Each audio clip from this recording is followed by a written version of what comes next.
Hey there, it's Mike from Modern Retro Dev. I've been hard at work on my compiler project and wanted to share my progress with everybody. So if you're interested, stay tuned.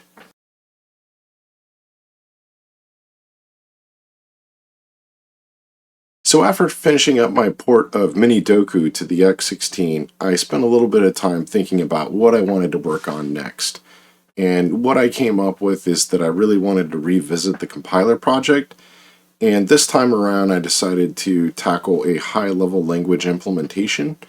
And I came up with something that is very different and hopefully fun. And to sort of describe it, I threw together a presentation. So let's take a look at that now. Okay, so what I wanted to talk about today is the Vintage programming language, and that's the name I gave the higher level language I'm putting together here. And this is a new high level language for retro computing. So as far as what I'm going to cover here, I want to talk about why I would decide to create a new language, because that's a natural question to ask. And then I'll cover some of my overall goals, which may be somewhat associated as to why I decided to do it. And then I will also cover what makes this different than other options, and I will go over the current status of the project, and I'll finish up with a brief demonstration, which took me quite a while to get to. So, first question people might ask is, why would you create a new language? And part of this is based on, I just wrote, or rather ported a program from C over to the X16, but really I wanted to try and improve upon the coding experience that you get versus C. And as I was thinking about that port in retrospect, I spent a lot of time thinking about, like, what would have been nice if it were different, what would have been nice if it were there but wasn't. So in part of this, I thought of a bunch of novel concepts which I think would have improved the experience some. Another thing I'd like to be able to add is fine-grained support for platforms, and I'll cover that in a bit more detail in a bit. Another thing that I would like to try and tackle is performance, and it also gives me more chances to optimize. And also, there's some other modern niceties I would like to add to things, and this is, of course, compared to C. There are other modern things available, such as Prog8, which are quite nice, and if you want a more mature programming language of this nature, that's probably a better avenue, but I'm having fun making something new here. So, as far as improving the coding experience compared to C, as I mentioned earlier, I just finished wrapping up this port of a fairly large C program to the X16, and some of it went pretty nicely, but by the end of it, I found I was really kind of like banging my head against the wall on a lot of things, and some things were more difficult or kludgy than they should have been, and that got me to thinking about, like I said, things that would have been nice had they been different. So my hope here is, if I throw a lot of different novel concepts into a bag and shake them up, like, maybe it ends up being more than the sum of the parts. We'll see. And yeah, I mentioned novel concepts. So preprocessor isn't something novel. I think they get a pretty bad rep, and some modern languages forego them completely as a result. I don't hate them. I think they have a purpose, but I think they can be abused, and so I have a bit of a novel take on them, which I'll explain. I have a different idea on how to do pointer handling, which I think makes sense if the scope of the language is limited. I also decided to include support for some uncommon data types. In its current implementation, I only have one uncommon data type, but I think it's kind of fun. Also, evaluations. I decided to do something that I haven't really seen in any other language. I know it's done in some, but not recently. And I also have a novel concept for error handling, which is yet to be implemented, but I think it could offer some benefits once I get around to putting it in there. So I mentioned fine-grained support for platforms. Currently, the two platforms I'm really targeting the most are the F256 and the X16. Now, the F256 has a bunch of particular targets. By default, you get the 65 CO2, but it also supports 65816, and then there's a flat memory model version of that, or variant. And then you can also have a 6809 core on that. And I didn't list it here, but the new WildBits company that's taking over the platform, they are making the 65816 default with like a running double speed, and that one additionally has like floating point capabilities. So there's some additional targets here. As with the X16, there's a couple of targets. 65 CO2 is what originally came out, but I think they may have settled upon the 65816 for like Gen 2 and onward, but there's still a couple of platforms to consider. And at least to date, I haven't seen any compilers that will directly target the 65816. They normally just spit out 65 CO2 or 6502. So I think this would be an area where I could target that those like capabilities directly and maybe get some more speed off the table. And I guess this leads into performance here. So talking about the Vintage programming language, internally within the code it's called Vintage High Level or VHL, and this compiles down to Vintage Low Level. And Vintage Low Level is what I covered in my previous two videos. It was something that is slightly above assembly, but still not something you'd actually want to write code in because it's pretty verbose. And Vintage Low Level compiles down to 6502, 65816 assembly.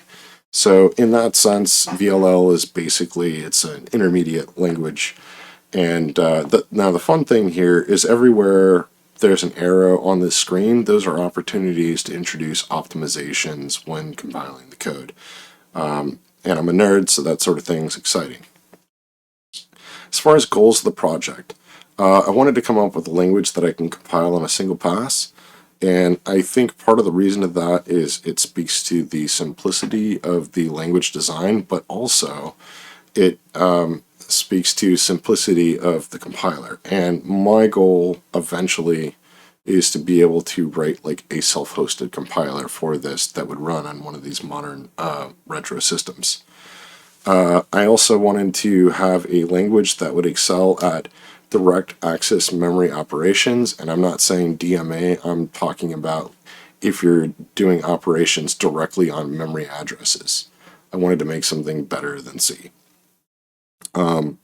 Also, there were some nice to have features I wanted to include, and I wanted to create a fun and unique experience. I do believe I've created a unique experience. As to whether or not it's going to be fun, I guess your mileage may vary. So as far as how this is different, I mentioned the preprocessor. Let's just dive into it. So I think, well, basically to make a lot of problems go away, I'm only going to support macro string replacement from the preprocessor standpoint. So preprocessor in Vintage exists, and the only thing you can do is you can put in strings that it can drop into the code. That's all it can do. And that, of course, means no conditional code blocks, so no if-def, no if and def, none of that. If you really want to have conditionally different code, please just put it into a different source file. I've seen some pretty amazing spaghetti code deriving from conditional code blocks in the preprocessor, so I didn't want to go down that road. Also, I'm not going to support function-like macros. So if you're looking in the code and you see something that looks like a function, guess what? It's a function. It is not a preprocessor macro. That's another pet peeve of mine. Also, due to the way I've designed the language, there's no need for include statements, so none of that either. And another thing that was important to me was to have macros that were traceable by design. Because sometimes if you include a bunch of different like header files, you end up with a lot of things being defined, but no traceability as far as where they came from. So I did some thinking about how I could address that. So here we have an example of a preprocessor definition block. And in the code, the only place where you can create preprocessor macros are within these def blocks. And in this particular instance, we have an unnamed block. So we have two macros, 5 and some address, and they are 5 and some address. For our second example, we have a preprocessor def block, and in this case, it's named. The name is group. You could see it right after def. And what happens is when you have a named preprocessor definition block, every macro within the block must be prefixed by the def block name, and then 2 underscores, and then the unique name. And this basically is where we get the traceability of things, because you are not allowed to redefine or add to or remove from a preprocessor def block. It can only be opened once, and once it's created, everything that will be in it is in it. So this should basically allow you to grab a code base and figure out where something came from very easily. And there's also naming restrictions in place for these preprocessor definitions. So names cannot include 2 underscores in series, because if they did, you'd be able to spoof something from another named block. So you can use underscores, as is evidenced in the unnamed block. There's some underscore address, but you couldn't do some double underscore address. So it's a traceability thing. I think it's worth it.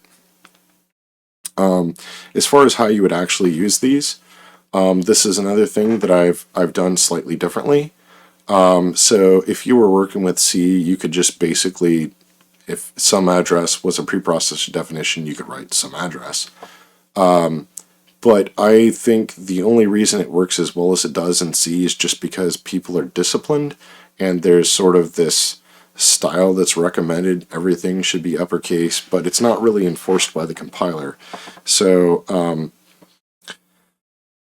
for sake of visibility, to actually utilize a preprocessor macro, they must be prefixed by a pound sign. So if you're looking at code and you see a pound sign and something, that's a macro.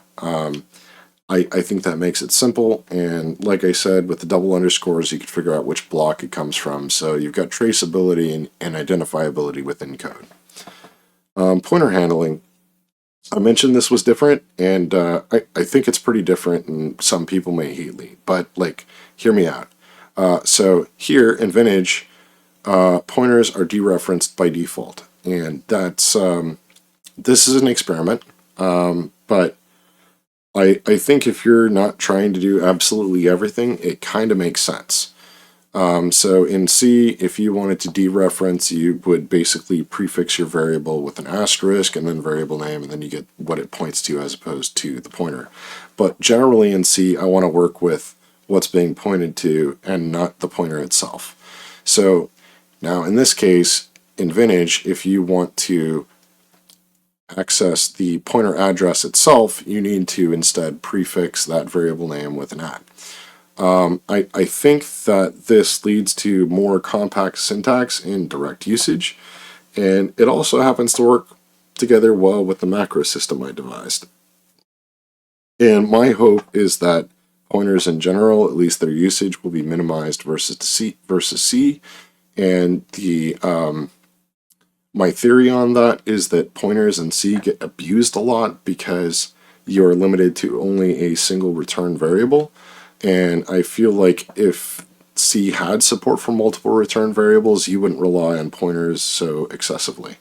So you can probably guess I've got multiple return values here. Anyway, on to some examples. Here we have a declaration definition of a pointer to U8 type. And as you can see here, I've got a very Rust-like syntax, albeit slightly differently. We've got bank U8, that's the name. We've got U8 @ and that basically means a pointer to a U8 value. And then you got the address on the right. Now, this is kind of an illustration of the dereference by default. The first line here shows updating the address that the pointer points to. So in that case, you prefix bank U8 with an @ and then you could set the value to the right. However, if you just want to change the value, you could use bank-u8 equals blah. Same thing's true if you're calling things within a function. So in this case, we're printing the address of bank-u8, and then we're printing the value. So if you want the address, just remember to prefix with the @ otherwise it will dereference. Uncommon data type. I decided to add support for an unsigned 24-bit integer. And this seemed kind of fun because it has pretty great utility on modern retro systems. There's lots of places where really what they want behind the scenes is a U24, so why wouldn't I just go ahead and add one? And the thought here is that it should be more efficient than a U32 when it's appropriate to use. So anyway, it's in there. Onto evaluations. Here's another thing that's different, and this may also cause people to hate me, but whatever, let's do it. I decided to make all mathematical evaluations be done in reverse Polish notation form, or RPN, if you're familiar. This is the case when doing variable assignment, also within the conditions for if, else if, and while or where constructs. And the rationale behind this is that it dramatically simplifies compiler code processing. And I'll explain this a bit in a moment. And if you are unfamiliar with reverse Polish notation calculations or syntax or notation, I'll explain it a little bit here. But let me just say, if you really are curious, there's probably a bunch of YouTube videos out there that will explain it in much more detail than what I'm going to do here. I'm just going to kind of hit some high points. First off, they utilize a stack, and a stack is basically just a bunch of numbers, and you can think of them stacked one on top of the other. And they utilize operators and operands. Operators are like plus, minus, divide, multiply, and operands are numbers. Operands get pushed to the top of the stack, so when they show up, they just get put on top. And operators consume one or more operands from the top of the stack. And the result of an operation is then pushed on top of the stack. And the final value in the stack is the result of the calculation. So let me show you a little comparison here of how RPN style looks. So if you have a simple calculation, 5 plus 3, if you were to write this out in C, you'd say A equals 5 plus 3. That's the end. To do this in RPN syntax, you would say A equals 5, 3 plus. And so basically what happens is it encounters the 5 plus, the 5 first, it goes on the stack. And then it sees the 3, and then it goes on top of the stack. And then it sees the plus, and it will basically operate on both those operands in the stack, pull them off, it calculates an 8, it puts it back on the stack. That's now the result for A. So looking at a more complex calculation, you might have something like this first line in C. And the issue here is once you start introducing parentheses and multiplication and this other stuff, you have to take into consideration the order of operations. So if you remember the old please excuse my dear Aunt Sally, it becomes very complicated to parse these calculations. However, if you decide instead to adopt the reverse Polish notation, you basically resolve all the order of operation stuff ahead of time, and so the compiler has an incredibly easy time. It's very easy for me to identify what sort of stack size I need and do those calculations, so that's why I opted to do it. As for samples of RPN evaluations within the code, I showed you in the last line we have an RPN evaluation setting a value to a variable, but also they're used within if and else if conditions, and finally they get used within the condition of a while loop.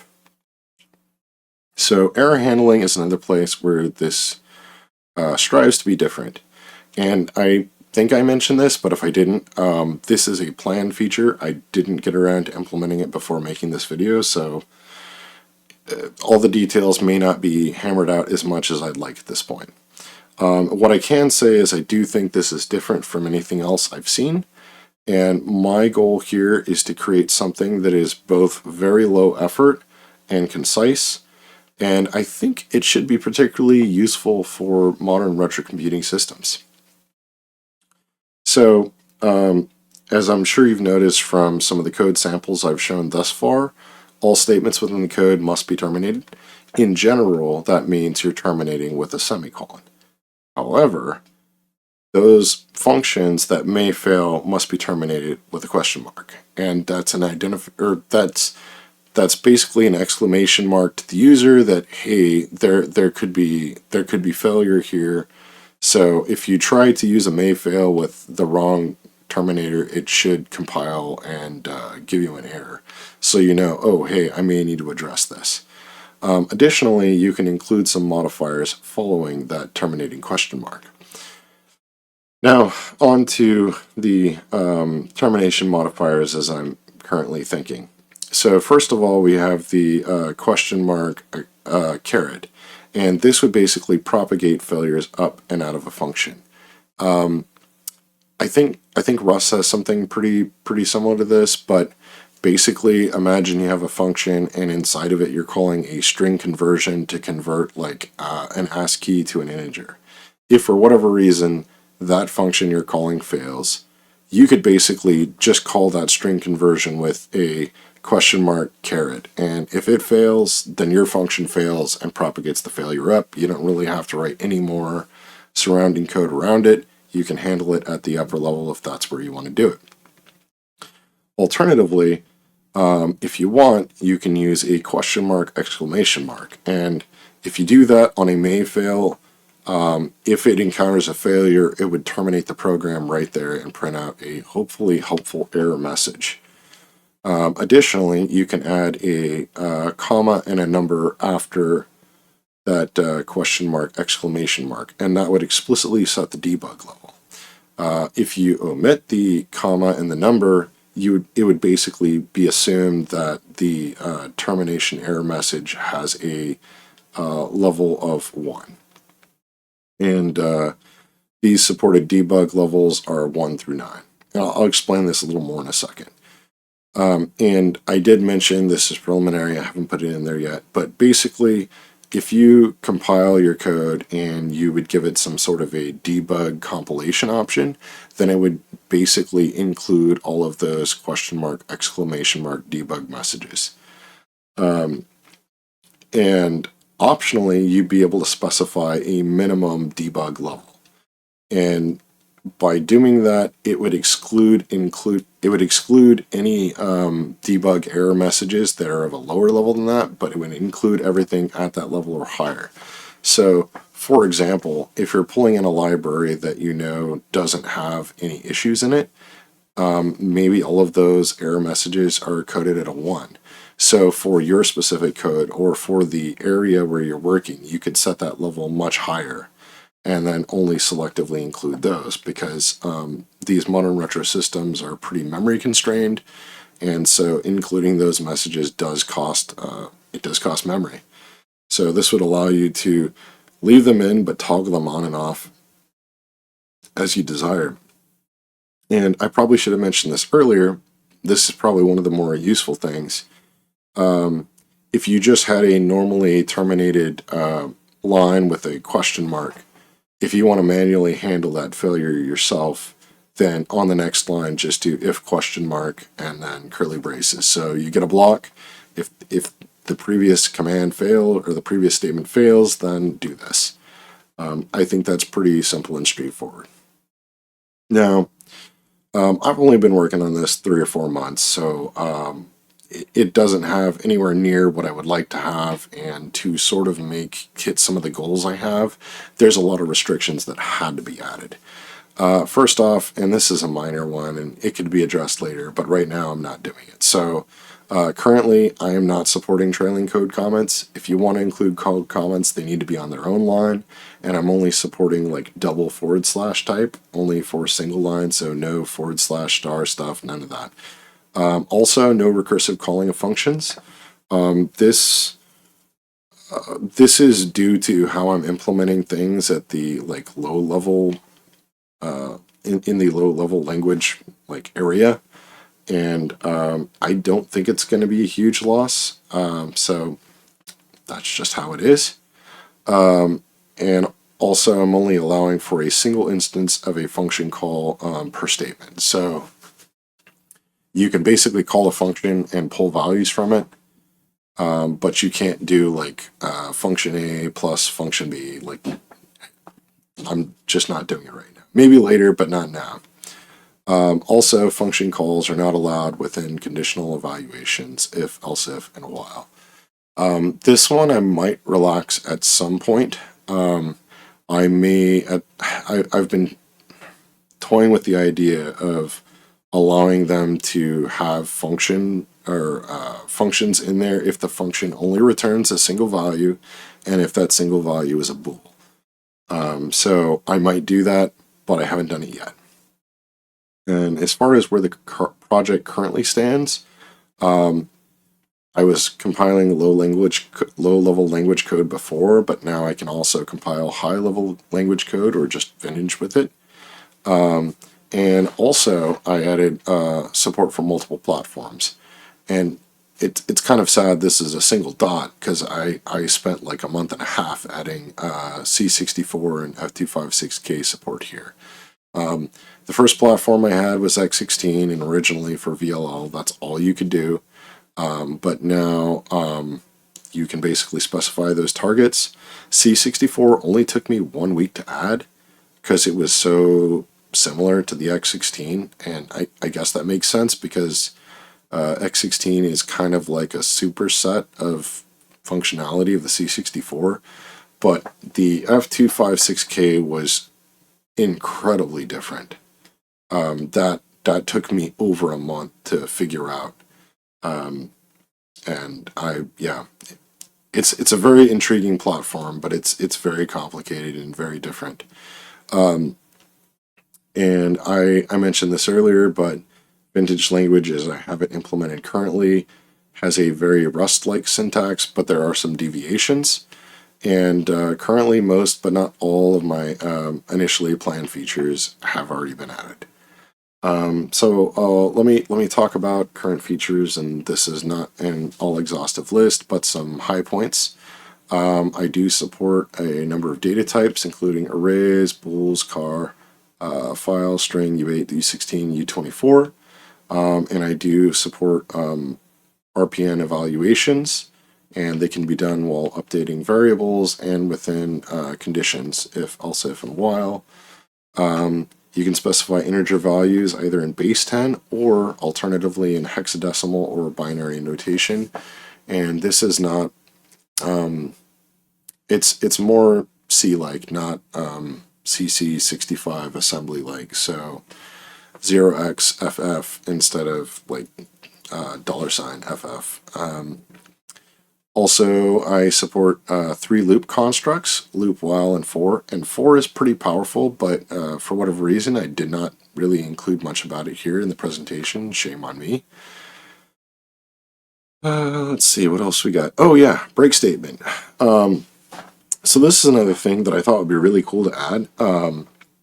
I think there's some languages that have this, but of the ones I normally work with, I haven't seen it. But I wanted to add support for breaking out of multiple nested loops in a single call. So in this case, you may have like an outer loop. Let's imagine you're working with Python and you're iterating over lines. So for that like loop, you could name it something, let's say outer for this instance. And then for each line, maybe you're iterating over every word. If at some point you encounter a word that terminates like the whole process, ordinarily you'd have to do something kind of funny to break out of both of them. In this case, the idea is you should just be able to say break outer, and it would break out of every loop until it breaks out of the like correctly named loop. I figured that would be a pretty nice feature, so I've added it in. Also, I do support defining custom functions, and they can support one or more arguments, and they do support multiple return values. And this was one of the things I'm thinking is the reason that pointers get used so much in C, so this was pretty important for me to have added. I did also spend just a little bit adding a little bit of syntactic sugar, so we support plus equals, minus equals, and equals, etc. when working with variables, but only if you're doing like single return variable stuff. And I've only been working on this a few months, so there's a lot of limitations, and this may not be an exhaustive list, but let me at least list them. So at this point, really, I was just trying to get all the features and capabilities together, and have not really spent any time trying to optimize for performance. And it's kind of been my development ethos for a long time to always first make something work and then later make it work better. If you try to strive for perfection from the get-go, then I feel like you're not going to cover the breadth of what you're trying to accomplish. So in this initial swing, I'm just trying to cover a number of topics, and I can optimize later. So, and I mentioned this earlier, some of the features I want to include, they aren't there yet. Error handling is one of them. Defer finally is something I'd like to add. Init functions. I really like the init functions at a Go. I'd like something like that, whether they be like module level or program level. Also, module level variables. I don't currently support those, but they should be there. And I should also mention that the file type is very preliminary in its implementation. You can only currently work with a single file, and it's currently only, write only. So obviously I need to add read capability, but I haven't yet. Feature plans. So one thing I really want, because in my unit test suite for this program, I've got like these pretty elaborate Python scripts to build stuff, and it's a lot more work than it should be. So I'd like to add a integrated build capability into the program. And as far as what I had in mind for doing this, I spent a little bit of time thinking about Cargo, and I spent some time thinking about Meson. And I like Meson a bit better than Cargo, at least from the user standpoint. But honestly, what I need is, my needs are a lot less even than that.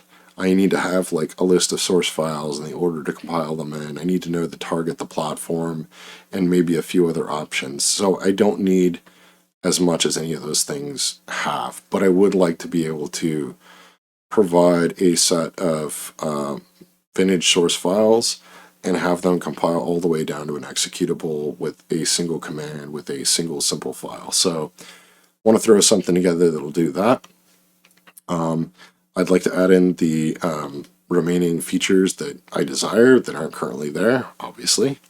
Another thing that is of interest to me is adding in a rudimentary assembler to the compiler suite I'm making here, because currently I'm relying exclusively on CC65, and it works, and it's probably going to be better than whatever assembler I make, but the issue is it's a separate program, and so it's not super easy to get other people bootstrapped in the project. They can't just grab this compiler and start compiling stuff, because now they need this other compiler, and maybe they need some Git branch version, and they need to make sure their path is set up correctly. I would really like it if they could just grab the program and start compiling stuff. So I think to sort of hit that mark, I'll need to be able to include my own assembler in here so it can just do everything. Also, I mentioned earlier, optimization sounded exciting, and that is something I would like to tackle at some point, but not quite yet. Another thing that would be fun is adding support for more platforms. I've also been following the x65 project, so that's something that I would like to look into, though I should also say that one is pretty different, because it's a 65816, but it's using a flat memory model, and that's going to be pretty different, but I would like to look at it. And then I'm also interested in the 68K platform, but yet again, I don't have any experience with that. All right, now that we've taken a look at sort of this language that I devised and created, I did promise to give you a bit of an example of what it looks like in practice. So I've compiled a couple of programs. They should be functionally the same demo, but I wanted to show you those demos, and then afterwards I'll show you the code that went into it. And one thing I'll say before we do dive into it is that this demo is really the benchmark that I was working for before actually like producing this video. And so when you see the demo, it may be like, hey, there's really not much going on there, but I will promise there was a lot of functionality that did need to be implemented before I could actually get to this point. So yeah, so anyway, I hope you enjoy checking it out. Okay, so here we are on the X16, and I'm going to be running the first demo here. Just let me slowly navigate my way to the appropriate directory, find the file, and run it, and, well, you'll see it.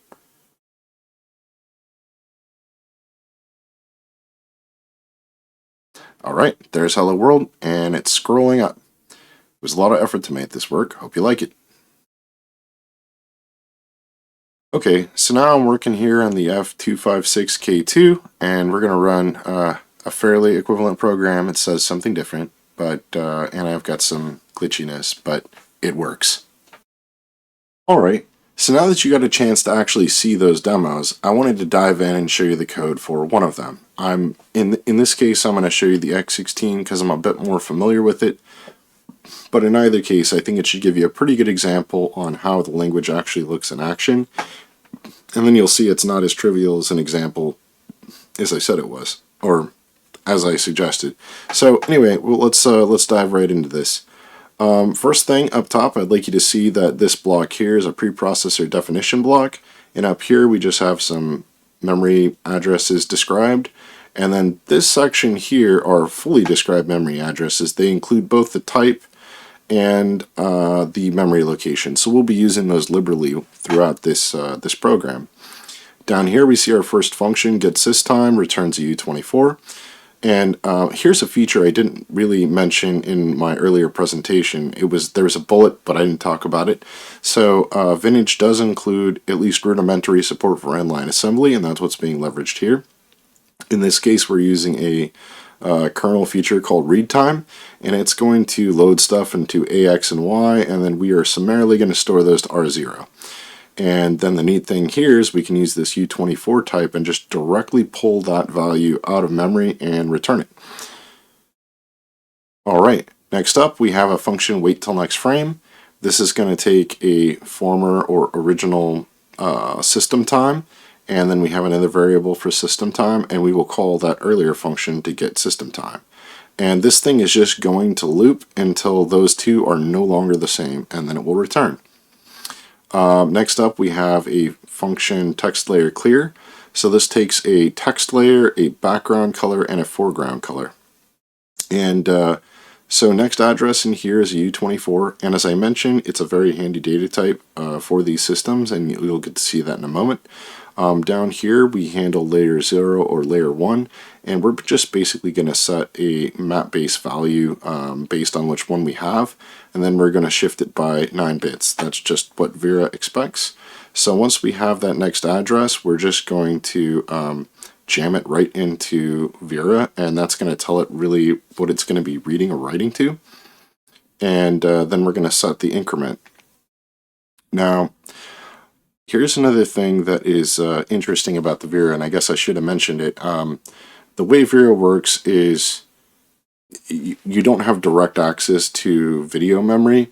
You basically set a pointer to the location in memory where you want to interact, and you can read or write from it. And the increment value will basically update that address whenever you read or write to that byte. So in this case, we're going to be writing to it, and we set that increment. So that allows us to do something really fast here. We're going to be using a kernel capability called memory fill, and this requires us to set the memory location that we want to start our write at, and we're just going to point right to that Vera data address, and then we will set the size or the number of bytes we want to write, give it that byte that we want to write to said location, and then jump to it, and it will write that to pardon me, that many times. Now, I didn't mention this either, but Vera is also interesting, at least with text layers, in that it alternates between byte either containing the character or the colors for that character. So for us to blank out or set all the colors of the characters to be the way we want, we need to shift over to the next byte. So we're going to adjust that starting pointer by 1, and then we're going to save it again to the Vera address so it knows it needs to start writing there. Set the increment again, and then we need to calculate what that background foreground color is, because it's going to be contained in a single byte. So to do this, we're going to set the background color into this variable, and then we're going to shift the value by 4 bits. And then we're just going to add in the foreground color. So now we have the background color in the upper bits and the foreground color in the lower bits. Then down here, we're going to basically do that memory fill routine again. The only difference here is we are going to put the background foreground color into register 2, and that's what we're going to be loading into A for the memory fill. Next up here, we have a place string, and this is kind of complicated. This is going to take the layer number, the X position, the Y position, and text as a string.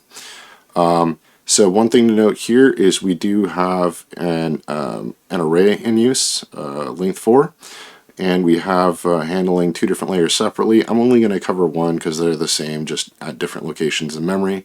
But we are going to grab the current height and width configuration from Vera for those particular layers, and they are sort of compressed into a single byte in memory.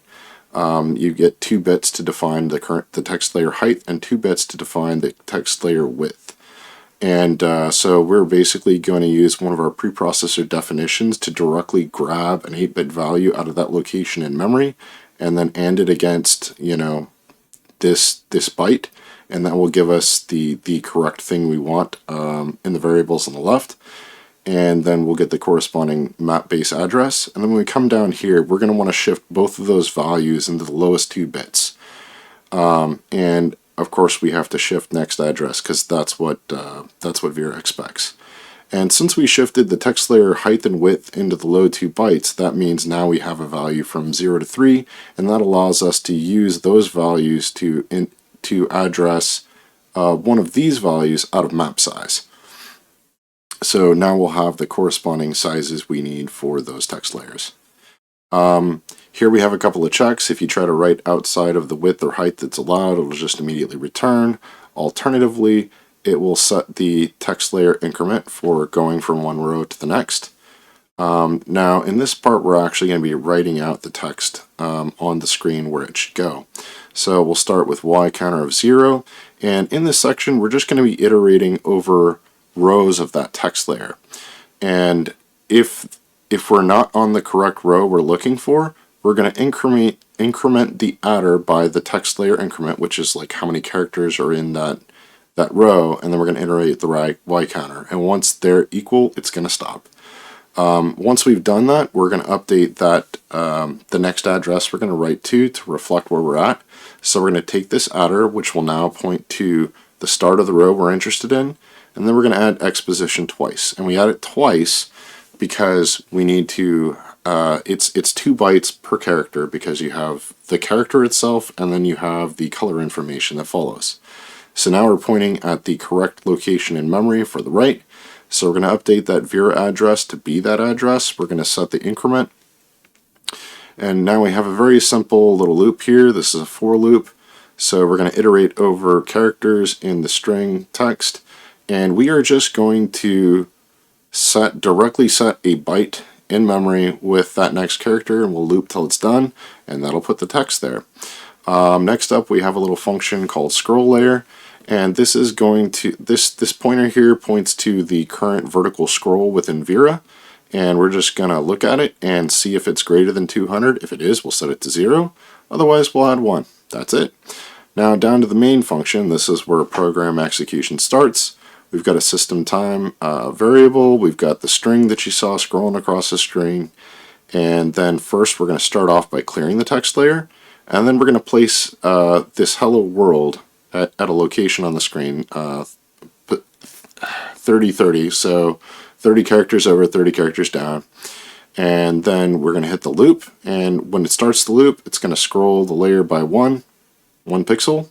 It'll get the current system time, it'll wait till the next frame, and it will just iterate till it's done. Kind of cool, right? So, if you manage to stay around till this point, hats off to you, man. I mean, you can see no hat, right? So, it's been a way longer video than I ever planned to make, but the thing is, I've been working on this particular project for 4 or 5, maybe 6 months now. I don't even remember. And part of the reason I waited to put out the video till this point is I really wanted to be able to put together and show the demo that I showed. And the reason for that is there was a lot of features and functions that needed to be in there to do the demo. And I figured it would give a pretty good demonstration of how the code works. Because a lot of the code ideas I have may sound zany in isolation, but really my hope here was that the language itself would be more than a sum of the parts. And at least from my experience, when I don't have to like add a language feature because it's not there, like actually using the language is pretty neat. If you're directly accessing memory, whether it be read or write, it's pretty fantastic for that. So I see there being some potential value to this, and not to mention it's been fun. But, you know, at the end of the day, like, this has always been a code that I plan to use to develop other codes. So I will still continue developing on it, but it's going to be more to accomplish the other projects that I'm trying to do. So things should be happening in lockstep, I think. But yeah, hopefully for too long it'll be to a point where other people could use it more readily if they so choose. Like I said, if you're really interested in performance, Prog 8 or C is going to be a better option at this point. This is just sort of a fun exploratory language. But maybe someday I'll get some better performance out of it. But, oh, and I should say the code as you see here has been pushed to my repository as of, I don't know, probably a couple weeks ago, and I haven't even released the video yet.